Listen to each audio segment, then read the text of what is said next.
5G is here. Ladies and gentlemen, Rex Bear Leak Project. This is just going to be a really fast update. On my way to Utah, driving through New Mexico a few days ago, in the middle of nowhere, New Mexico, mind you, look what I found. Oh, yeah. We just look at it. This right here, ladies and gentlemen, 5G. It's here. Check it out. Generation 5. Get yours today. So it isn't when, it's now. It's here, even in rural New Mexico, in the middle of nowhere, New Mexico. This isn't far from. Do you guys remember the first time I did a podcast showing you the video of that huge cell phone tower? Who knows what else they put on it? That giant tower disguised as a pine tree in the middle of nowhere, New Mexico. Well, the closest town to that tower is this one. So, very interesting nonetheless. I don't think that they're affiliated or connected, to say the least, because the 5G system they want to put in multiple city blocks, depending on which version of 5G this HughesNet is. Now, once again, I want to remind you that Generation 5 is different from the 5 gigahertz router that you probably have at your house. They're two different things. Gen 5 is Generation 5 communications for cell phones, downloads, information, and they're using different bands in the Generation 5. The telecommunications companies are talking about different types of 5G they want to implement. One of them is running on 800 megahertz, which is what a lot of these systems are running on now, 800 megahertz, the 4G, the 3G. The Generation 5 is also going to be using a 28 gigahertz band. At least there has been space sold to telecommunications giants for this 28 gigahertz band. Now remember, 28 gigahertz, that's 28 billion hertz. A healthy human body should be around 60 to 70 hertz. So times that by about, 500,000? Yeah, multiply that by 500,000, and there's your fast download speeds.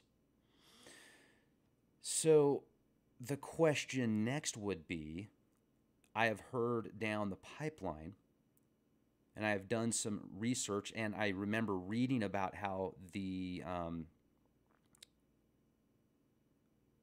powers that be are considering selling specific bands in the 200 to 300 gigahertz range. Now, if they're going to bring in fifth generation communications running at 200 to 300 gigahertz, I think that is beyond insane, in my opinion. I think 28 gigahertz is bad enough. 800 megahertz is bad enough, depending on the microteslas or per square meter or the units, the actual dosage. I mean, my goodness, folks, do yourselves a favor, and so you can see for yourselves, pick yourself up something like this. It's about $300. This will test the radiation levels, EMF levels up to 9 gigahertz, okay? Then turn it on. Get your cell phone. Put it next to your cell phone. Don't even have your cell phone on. And just kind of see what the levels are going to be at. See what it's pinging at. Now, if you're out in the middle of nowhere and this thing's trying to pick up a signal, this thing is going to be going nuts.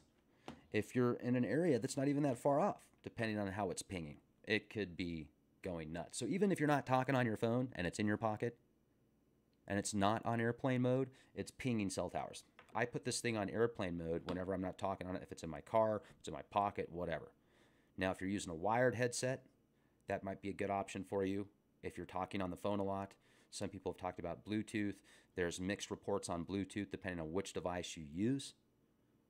So, that's what I do. I'm not telling you what to do by any means. You can do whatever you want to do. This is just something to consider if you are somebody that's constantly on the phone, if you are somebody that's even concerned about this. And now, you can't even escape 5G if you're in the middle of nowhere. So what do you think about the National Security Plan, the National Strategic Plan, where the implementation of 5G is a part of that? And the government wants to have a system designed specifically like a one system for 5G, and then the telecommunications giants can just rent and lease from that system that's created. And they want to do that for national security purposes, obviously, to be able to keep up with countries like China and others that are going full autonomous, that have CCTVs everywhere now, just about, and have social credit scores for people, not just your credit score, but your social credit score. Could you imagine being in China? There was that one guy that said something about a judge 12 years ago, and that judge said, "Oh, okay, now you're social credit." Now, this is in China, mind you. That person wasn't even able to get on it. Like, they got kicked off a bus, and they can't buy plane tickets now.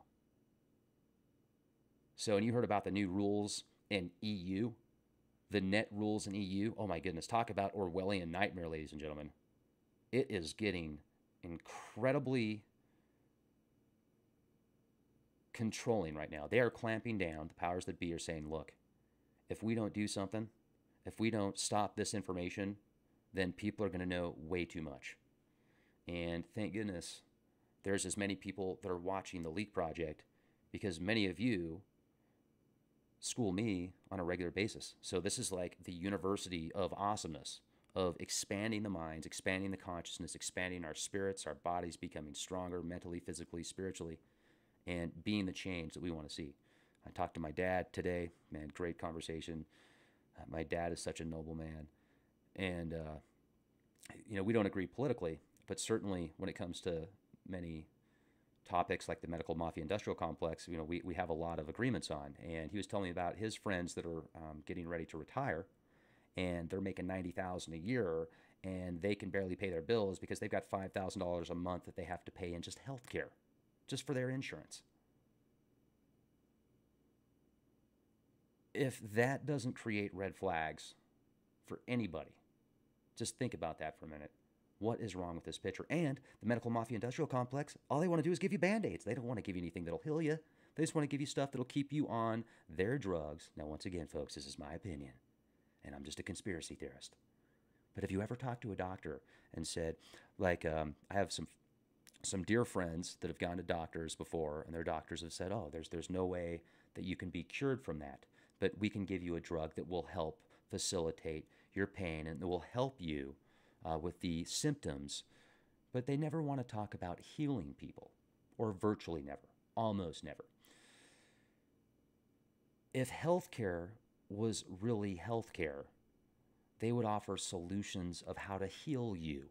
Health, healing, not how to suppress you and keep you on their pharmaceuticals. And he said to me, my dad said to me, he said, after he was talking about it, he said, what do you do? He said, you either do something about it or you just deal with it. And I thought to myself, you're right, Dad.